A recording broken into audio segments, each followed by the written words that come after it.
ఎంతో long term నుంచి కూడా బ్రహ్మాండమైనటువంటి సర్వీస్ చేస్తూ ఉన్నాం.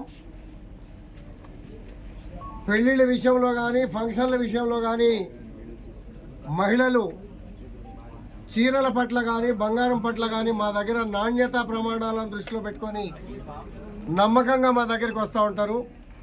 వాళ్ళ నమ్మకాన్ని వమ్ము చేయకుండా, ఎక్కడ కూడా కాంప్రమైజ్ కాకుండా సొంత వర్క్షాప్స్, బట్టలు నేచే కార్యక్రమం, అలాగే బంగారాన్ని కూడా రకరకాల డిజైన్స్తో మైన్స్ నుంచి కూడా నాణ్యమైనటువంటి బంగారం తీసుకొచ్చి రకరకాల డిజైన్లు మా సోదరిమణులు ఏ రకమైనటువంటి బంగారాన్ని ఏ మోడల్లో చూడాలనుకుంటారో ఆ లాస్ లేకుండా ఆ డిజైన్స్లో తయారు చేసి ఆ కుటుంబాలకు అందించే కార్యక్రమంలో కీలక పాత్ర పోషించారు. ఆ పాత్ర పోషణ చేసి మరి హైయెస్ట్ నివాసం ఉంటున్నటువంటి ప్రాంతాలు, హైయెస్ట్ ప్రజానికం ఉన్నటువంటి ప్రాంతాలు శేర్లింగపల్లి కాన్స్టిట్యున్సీలో, మియాపూర్ డివిజన్లో మరి మంచి సెంటర్, మీ అందరు కూడా తెలుసు, హైయెస్ట్ ట్రాఫిక్ ఉన్నటువంటి సెంటర్, హైరేజ్ బిల్డింగ్లు కూడా ఎక్కువగా వస్తున్నటువంటి ప్రాంతంలో సెంటర్ను చూసి, ప్రజానికాన్ని చూసి ప్రజలకి మా నాణ్యతను కూడా నిరూపించుకోవాలనే ఉద్దేశంతో ఇవాళ 41వ బ్రాంచ్ ఇనాగ్రేషన్ చేసుకోవడం చాలా సంతోషం ఉంది.